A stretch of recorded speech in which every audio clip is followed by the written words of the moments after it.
कहानी की शुरुआत में हम सैंडी नाम की एक 40 साल की औरत को देखते हैं जो कि एक हाउसवाइफ होती है। सैंडी अपने पति और 2 बच्चों के साथ बहुत खुश थी और वो उनसे बहुत प्यार करती थी। फिर एक दिन सैंडी जब अपने बेटे के बर्थडे पार्टी की वीडियो देख रही थी तब उसे पता चलता है कि उसके पति का मॉली नाम की एक औरत के साथ अफेयर चल रहा है। अब ये देखकर वो बहुत दुखी होती है, जिसके बाद वो अपने पति से डिवोर्स लेकर अपने बच्चों के साथ न्यूयॉर्क आ जाती है। अब अपना घर चलाने और एक नई जिंदगी की शुरुआत के लिए सैंडी नौकरी ढूंढने लगती है और इसके साथ ही उसे रहने के लिए एक जगह भी चाहिए थी, जिसके लिए वो एक कैफे में जाती है जहाँ पर उसकी मुलाकात एरम नाम के एक 25 साल के लड़के से होती है। एरम का भी रिसेंटली ब्रेकअप हुआ था और वो दोनों ही अपनी लाइफ में खुशी ढूंढ रहे थे और इसके साथ ही सैंडी भी अपने बच्चों के साथ न्यूयॉर्क की लाइफ में एडजस्ट होने की कोशिश कर रही थी।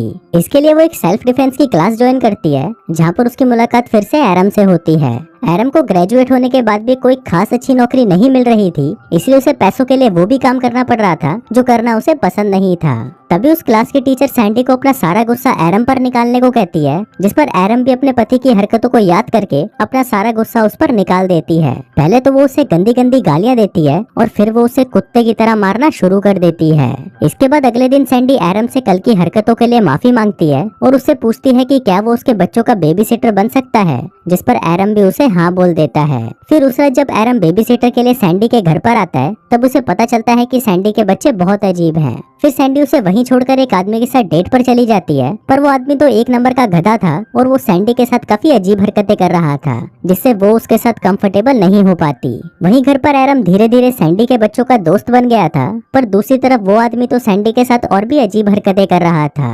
अब सैंडी इन सब चीजों से परेशान हो चुकी थी और वो वापस अपने घर आ जाती है। घर पर एरम ने बच्चों को सुला दिया था और फिर सैंडी एरम को अपनी खराब डेट के बारे में बताने लगती है। फिर अगली सुबह जब एरम कैफे में काम कर रहा था तभी वहाँ पर सैंडी के दोनों बच्चे आते हैं और उसे बोलते हैं कि उनकी माँ मर चुकी है। अभी सुनते ही एरम भागकर उनके साथ उनके घर पर आता है, पर जब वो वहाँ पर सैंडी को चेक करता है तो वो बच्चों को बताता है कि वो मरी नहीं बल्कि सो रही है। इसके बाद हम सैंडी को देखते हैं जिसकी लाइफ अब पहले से बेटर हो चुकी थी और उसे अपने काम में भी प्रमोशन मिल रहा था। अब क्योंकि सैंडी का काम भी बढ़ रहा था इसलिए वो एरम को परमानेंट बेबी सिटर की जॉब ऑफर करती है, पर उसके इस काम से एरम के मॉम डैड बिल्कुल भी खुश नहीं थे, क्योंकि एरम ने एक अच्छे कॉलेज से ग्रेजुएशन की थी और वो नहीं चाहते थे कि एरम बेबी सिटर वाली जॉब करे। इसलिए उनके कहने पर एरम बेबी सिटिंग के साथ साथ एक बड़ी कंपनी में जॉब भी ढूंढने लगा। अब धीरे धीरे वक्त बीतने लगा और एरम सैंडी और बच्चों के और भी नजदीक आने लगा। वहीं सैंडी के दोस्त भी समझ जाते हैं कि सैंडी अब एरम को पसंद करने लगी है। दूसरी तरफ एरम को भी अब दूसरी लड़कियों में कोई इंटरेस्ट नहीं था और उसे भी सिर्फ सैंडी और उसके बच्चों के साथ ही रहना पसंद था।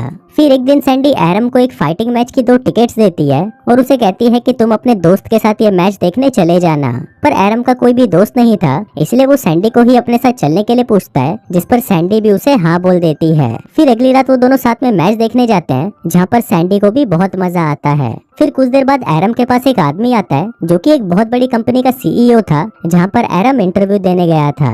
फिर उन दोनों की बातों से सैंडी को पता चलता है कि एरम को उस कंपनी में नौकरी मिल गई थी, पर एरम ने बेबी सिटिंग के लिए वो नौकरी छोड़ दी।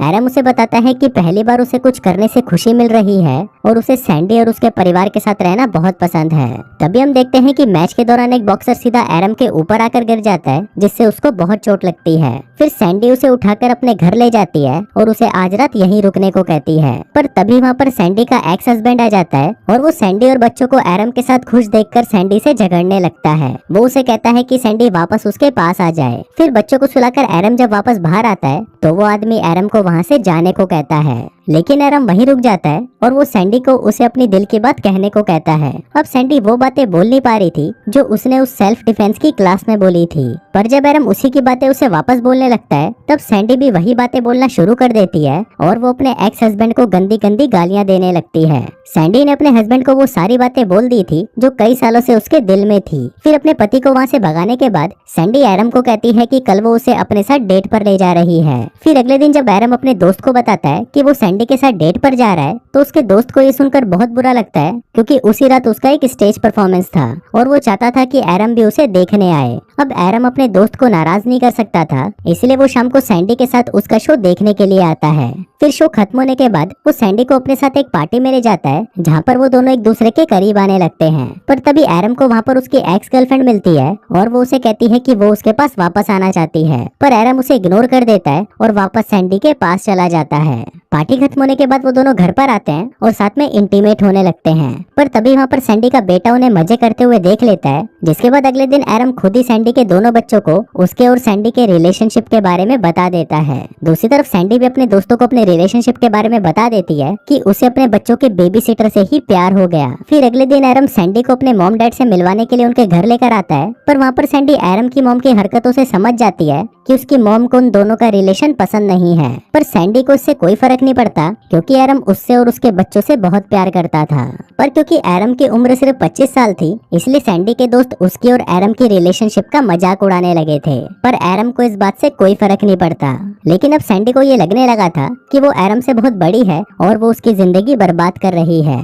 फिर एक दिन ऑफिस में काम करते हुए सैंडी को बहुत ही अजीब फील होने लगता है और तब उसे पता चलता है कि वो प्रेग्नेंट है। फिर रात को सैंडी इस बारे में एरम को बताती है, जिसको सुनकर पहले तो एरम घबरा जाता है, पर फिर बाद में वो सैंडी को कहता है कि वो भी यही चाहता है कि सैंडी और एरम हमेशा साथ में रहें। फिर अगले दिन जब वो दोनों डॉक्टर के पास जाते हैं तो डॉक्टर उन्हें बताता है कि सैंडी प्रेग्नेंट तो है, पर वो इस बच्चे को जन्म नहीं दे पाएगी क्योंकि उसकी उम्र बहुत ज्यादा है। अभी सुनकर सैंडी परेशान हो जाती है और बाहर आकर वो एरम से झगड़ने लगती है। झगड़े के दौरान वो एरम से कहती है कि उनका साथ में रहना सही नहीं है, क्योंकि वो उससे 15 साल बड़ी है और उनका रिलेशनशिप आगे नहीं चल सकता। अब क्योंकि उन दोनों का साथ में कोई फ्यूचर नहीं है, इसलिए वो दोनों अब साथ में नहीं रह सकते। और ये बोलकर सैंडी वहाँ से चली जाती है। अब इसके बाद वो दोनों अलग हो जाते हैं और एरम अपनी बेबी सिटिंग की जॉब छोड़कर ट्रैवल करने के लिए दूसरे देशों में चला जाता है। लेकिन एरम अलग अलग देशों में घूमने के बाद भी सैंडी और उसके बच्चों को ही याद कर रहा था।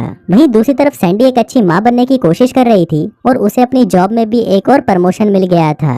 अब ऐसे करते करते 5 साल बीत जाते हैं और सैंडी एक सक्सेसफुल रिपोर्टर बन जाती है और वहीं एरम दुनिया के अलग अलग देशों में घूमते हुए बच्चों को पढ़ाने लगता है। एरम के साथ काफी लड़कियां रिलेशनशिप में आने की कोशिश करती हैं, पर एरम उन्हें मना कर देता है क्योंकि अब वो अकेले रहना चाहता था। फिर एक दिन हम सैंडी को उसके बच्चों के साथ एक रेस्टोरेंट में देखते हैं। तभी सैंडी की मुलाकात वहाँ पर एरम से होती है और वो दोनों ही एक दूसरे को देखकर बहुत खुश होते हैं। फिर एरम उसे बताता है कि कुछ सालों पहले बांग्लादेश में उसने एक बच्चे को अडॉप्ट कर लिया था और अब वो दोनों साथ में रहते हैं। फिर जब सैंडी को पता चलता है कि एरम अभी भी सिंगल ही है, तो सैंडी एरम के साथ वापस रिलेशनशिप में आ जाती है और वो दोनों खुशी खुशी साथ रहने लगते हैं। और इसी के साथ ही ये कहानी यहीं खत्म हो जाती है।